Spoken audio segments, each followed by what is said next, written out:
Red by Ed family, I am back. Trying to create some consistency. I will, y'all. Life has been life, and though in a good way. But I'm excited to bring to you all this book here, Dream Yes, by Mirin Fader. I'm currently at the public library, and so I got this from the public library, and the day I got to turn it in, I was like, let me make a video. But this book is the life and legacy of Hakeem Olajuwon. The reason why I picked up this book and I was so excited was Hakeem Olajuwon is my favorite athlete of all time. Growing up in Houston as a basketball fan, of course, he played for the Rockets, and then my parents were at the University of Houston. I found out he played for University of Houston. I'm also a University of Houston grad, go Cougs. And so this was a book I had to get. This is Hakeem Olajuwon is literally my favorite athlete. I remember doing a dream shake and watching him shake up so many people. He's one of the most underrated to me superstars of the NBA ever. Definitely, to me, he's the top center ever, but I'm biased. But he could score points, he could defend, he could rebound, he could block. He's always top 10 in steals and field goal percentage. And so, yeah, he's top 10 in all those categories. So he's number one. I'm biased. It is what it is, but he can guard you from 1 to 5. Anyway, but he's my favorite athlete, and this is pretty cool because being in Houston and going to University of Houston, I would hear a lot of stories about Hakeem Olajuwon, and to see these stories through this book. This book is written by Mirin Fader. Shout out to Mirin Fader. I actually tagged her on a Instagram post, and she actually responded. And so this has been a really, really good book. I really, really enjoyed it. So let me tell you my 3 takeaways. Number one, the biggest takeaway is Mirin did an incredible job. Hakeem Olajuwon is my favorite player. He's from Nigeria, and so you know he's from Nigeria, but she really broke down the whole aspect of him playing basketball, his youth and how he got to America, but just the whole aspect. I knew he played soccer, growing up. I didn't know he played handball. And so it was just a great breakdown, of, Hakeem Olajuwon's path to the University of Houston. And just like one thing I love about it was seeing his determination to be great. He had a determination to be great. Like basketball wasn't just a hobby, it was something he was gonna master. And so you see the people that, he played and how he went from handball and how the coach recruited him and the coaches went back and forth. You see some of the players he played with as he was a young player and who he idolized. And you get to see the connection of NBA players coming to Africa and him being there. But it was just the whole background of Hakeem Olajuwon. It's pretty interesting seeing when Mirin talked about his back. When I was in school, my anatomy teacher, Dr. Bloom, would talk about how they had this apparatus where they would get Hakeem Olajuwon to put his feet up, and then his body would go hang from feet down to help with his back, and it's pretty interesting as well.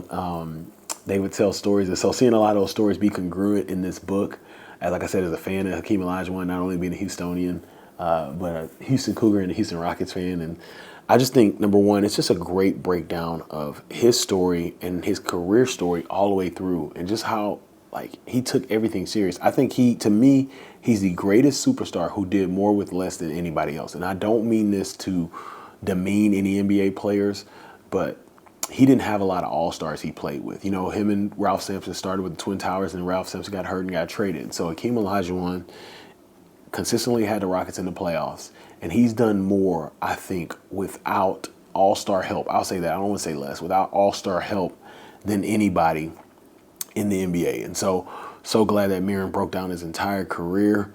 That was really interesting. The Toronto part, I didn't understand that as a kid. Being a Houston kid, I think there were a couple, I know Earl Campbell didn't finish as an Oiler, and so my dad always felt some type of way about that. And seeing Hakeem Olajuwon not finish as a Rocket was tough too. It's just why won't they just let him finish, And so getting to see that story and how that kind of went down was pretty interesting there. And so I appreciate that breakdown by Mirin. Number 2 is Hakeem Olajuwon's faith.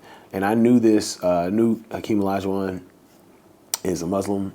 He practices Islam, and I knew that, from, once again, being in Houston, and I remember his Ramadan games. I remember watching as a kid, my dad would tell me, Hakeem, or the announcer would be like, Hakeem Olajuwon hasn't eaten or drinking anything, and he would have these incredible games, these incredible stretches where we would play our toughest opponents, the Rockets, the Supersonics, the Jazz, the Young Nuggets, we play the Lakers, the Blazers are just really, really good teams, and he would have his way.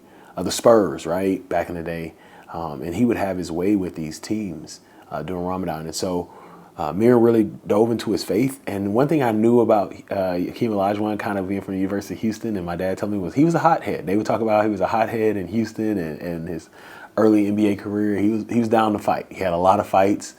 He didn't play, a lot. They would talk about the University of Houston. They would talk about how he was always like getting into it with people in games. And Mirin definitely documented a lot of his fights. I didn't realize that many. A lot of ejections, a lot of punches, different things like that. And one thing my anatomy teacher, going back to Dr. Bloom, would say is like, he's like, man, when Hakeem found his religion, when Hakeem found Islam, everything changed. And so that's one thing you see here in the book evident. Like, he very well did get more peace. He understood who he was and who he was and what it was to be a Muslim or practice Islam for him. And it helped him. It helped him, with his on court, altercations. It helped him as a leader. It helped him overall. And so I knew that from growing up and being a Hakeem Olajuwon fan and seeing that. So it was pretty cool to read about that transition. And the third piece that shocked me, Mirin, Mirin, I ain't know this, was I didn't know that the Rockets, he almost got traded from the Rockets. I did not know this.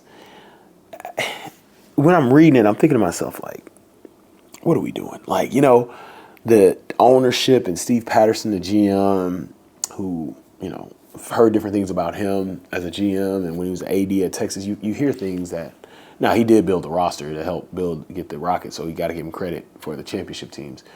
But it was just like, the way they were talking about Hakeem, like he was just a scrub. Like he was just some guy that just like, yeah, whatever. He's being a prima donna. He wants a new contract. It's like Hakeem Olajuwon is seeing people like Patrick Ewing and others make money. He's like, bro, y'all need to pay me the same.